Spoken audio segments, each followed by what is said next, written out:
Dito na tayo kay Wick. Kay Wick, Robin Padilla. Humingi na ng paumanhin si Senador Robin Padilla matapos ang kontrobersyal niyang pahayag kamakailan tungkol sa depresyon. Sa kabila niyan, dumepensa pa rin ang kanyang kampo. Ang detalye sa agenda report ni Dexter Galibe ng Abante. Alam mo, miski ako kung DDS ako, madidepress ako kay Robin eh. Alam niyo po ba, si Robin na nagturo? Si Robin po nagturo kung paano sumamba sa karton. Si Robin po yan. Kaya po ginaya ng mga DDS yan. Si Robin po nagpasimula niyan eh. Kaya yung mga DDS eh, naman puro karton. Aray ko. Si Robin po, kinakausap niya yung karton, iniyakan niya yung karton, nagkape sila ng karton, sinusubuan niya yung karton, kumakain siya. Aray ko. Si Robin yan. Misunderstood o hindi lang naiintindihan. Yan ang pagtatanggol ni Atty. Philip Horado, ang Chief of Staff ni Senador Robin Binira siya eh. Kasunod dito. Alam niyo, binira siya eh. Anniversary pa naman ng pagkamatay nung anak ni Kim Atienza.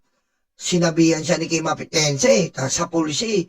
Talagang biro mo sabihan mo na weak.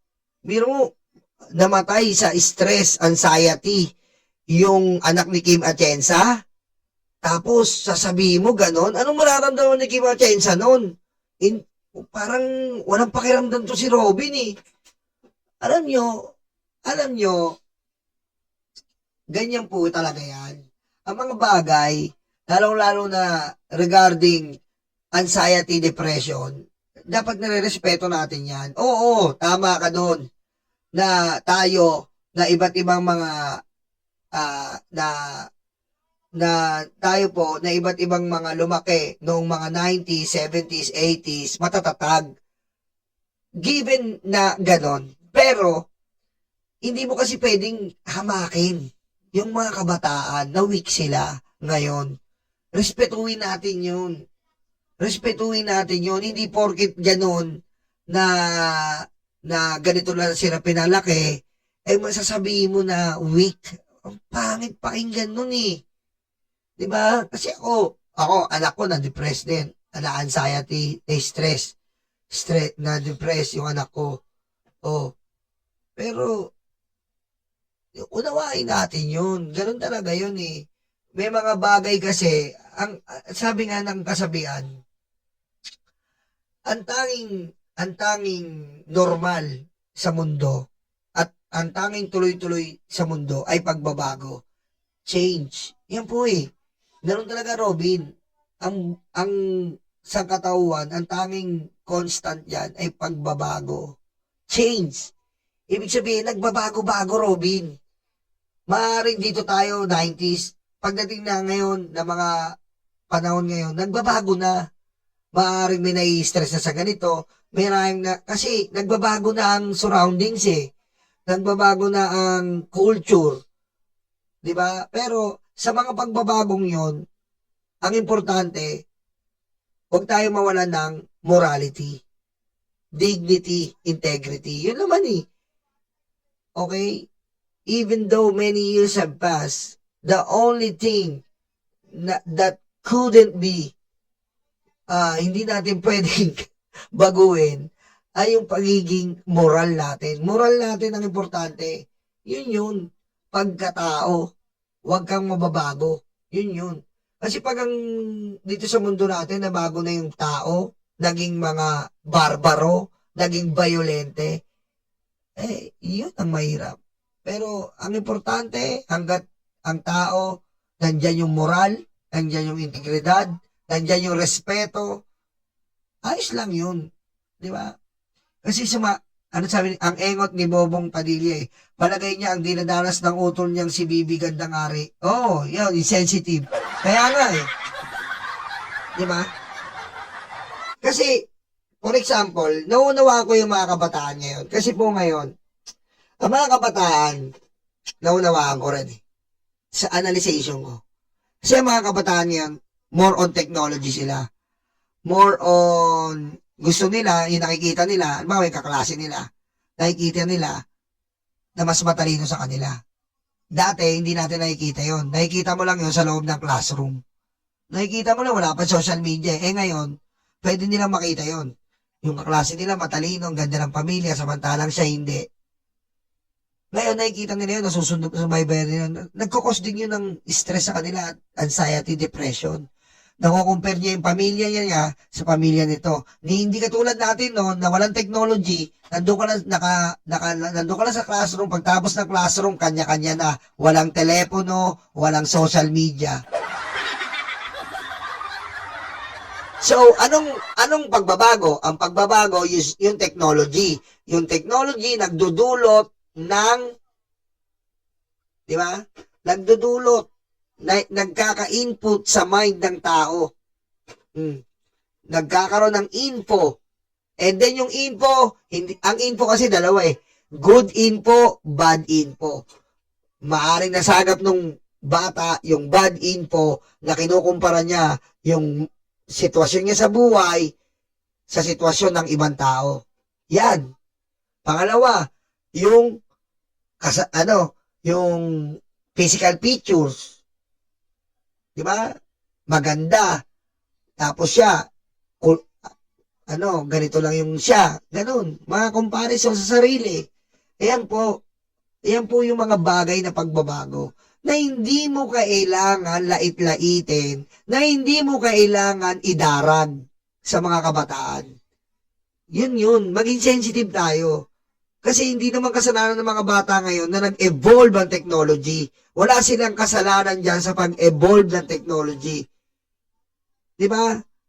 Ang tanging may kasalanan nito, siguro, ay yung family. Di ba? Kailangan i-guide natin maigi ang mga anak natin.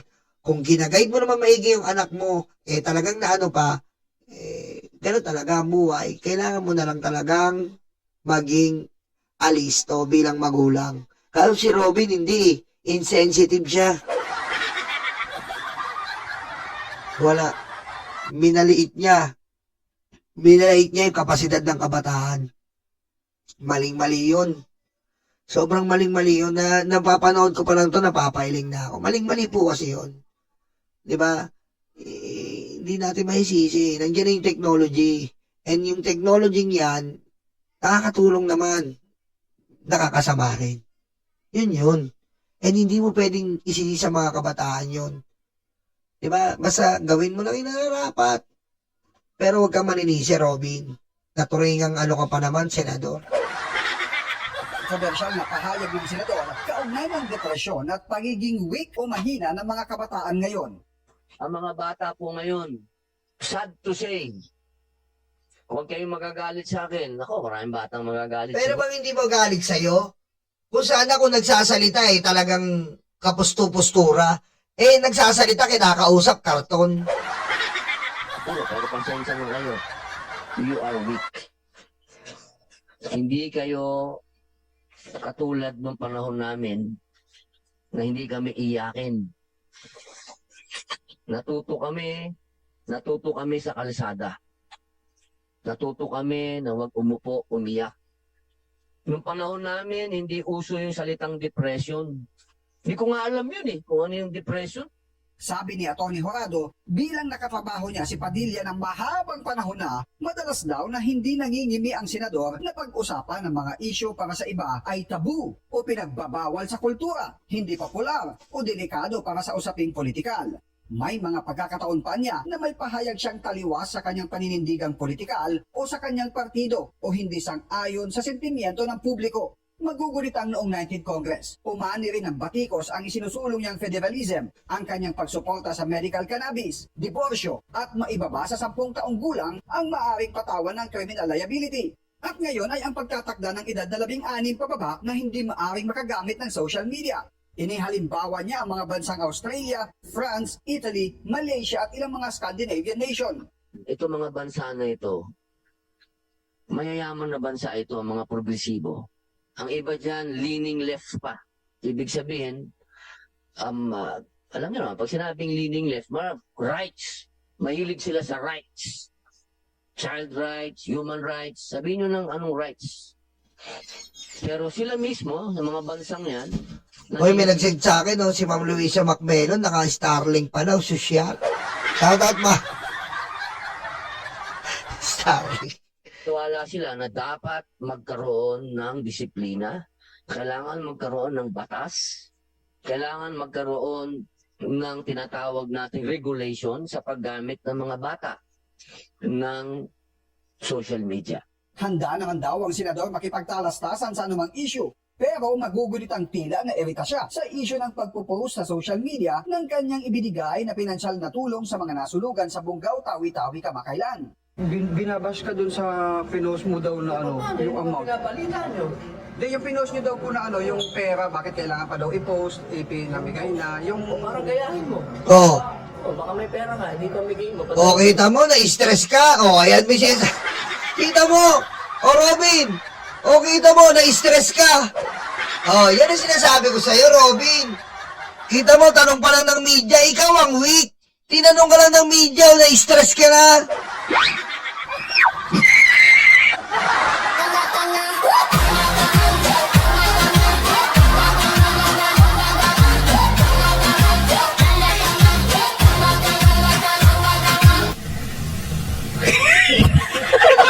Oh, tama si Susi, from Binoy to Abnoy real quick. Kita mo, oh, nangangaral siya sa week. Oh, ikaw week eh. Tinanong ka lang, bakit kailangan mo i-post yung pera? Napikong ka. Para ano mo. Para makita mo. Oh, ikaw ang weak. Isang tanong pa lang sa'yo. Yung mga kabataan pa ikukumpara mo, tinanong ka lang eh. Eh baka yung mga kabataan, maganda pa yung sagot kaya sa'yo. Ikaw na high blood ka agad. Nga pala, Chaycher, magpagaling ka ha. Chaycher, magpagaling ka sis. Si Reza Force family, magpagaling ka Chaycher. I love you. Oh, hindi ba tinanong ka? Oh, pikong ka agad. Ano problema? Sa issue ng kanyang pahayag kaugnay ng depresyon, humingi na siya ng sorry sa mga nasaktan niya.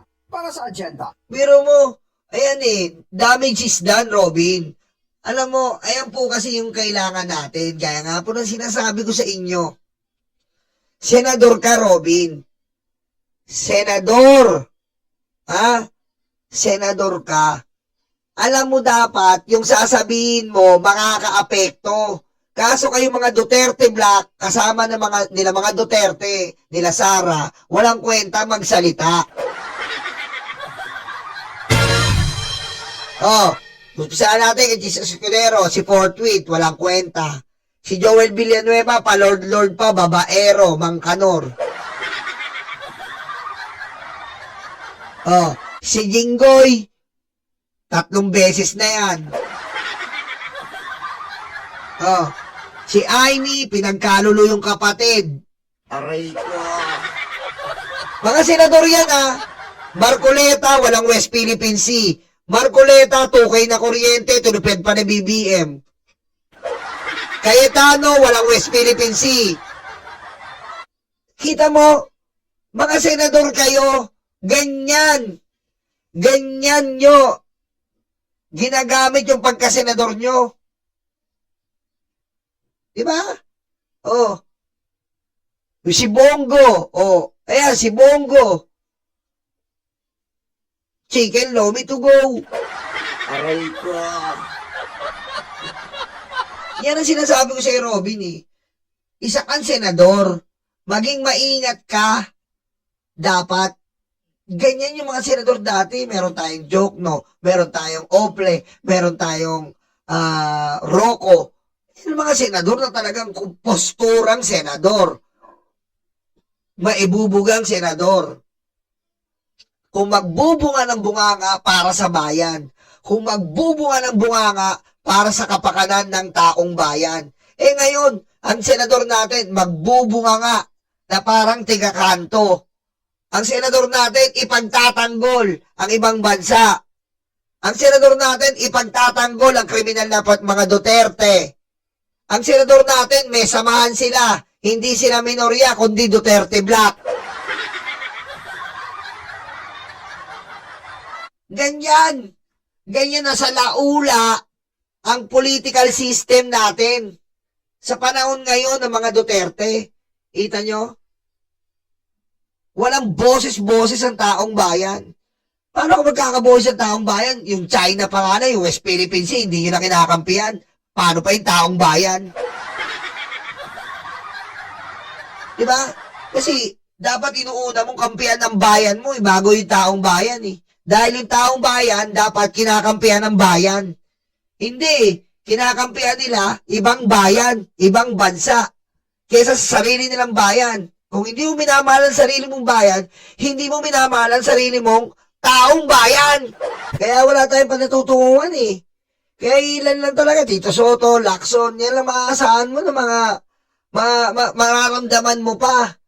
Mararamdaman mo pa talaga na maaaring kumapit ka pa sa gobyerno pag nakikita mo sa Senado. Nagpapakapit na lang sa'yo si Tito Soto, si Lacson, si Larissa. Ayun na naman nagpapakapit sa'yo eh. Wala ka na makapitan sa mga senador natin. Wala na eh. Dati talagang pag nakikita mo, pagpapanood mo yung talastasa ng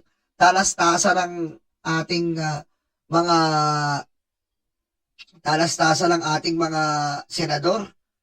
Ang daya mo napupulot. Ngayon wala. Talastasa ng senador. Pinagtatalunan. Soberanya. Nasasakupan natin. Tanungin mo, ano ba lahi nyo? Pilipino. Sino tinatalakay nyo? Nasasakupan ng bansa natin. Isa lang sagot dun eh.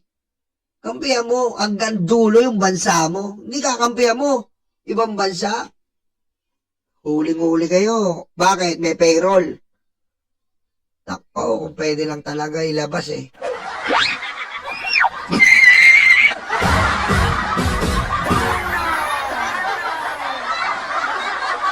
Ha? Ha? May dalawang senador.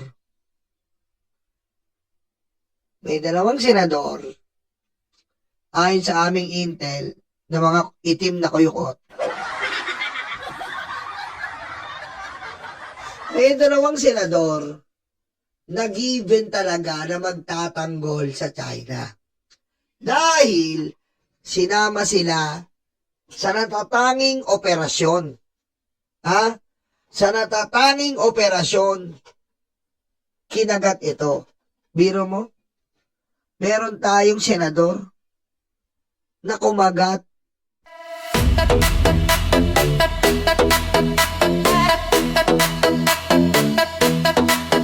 Takot na ang mga aso, dumarating ang mga kaso. Sila ay sinusundo na, dadalhin sa tatay nila. Aray waranto, takbo na bato, takbo na bato, takbo na bato.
luga, de, stanga tanga, de, utak luga, de, stanga tanga, de, utak luga, de, stanga tanga, de, utak luga, de, stanga tanga.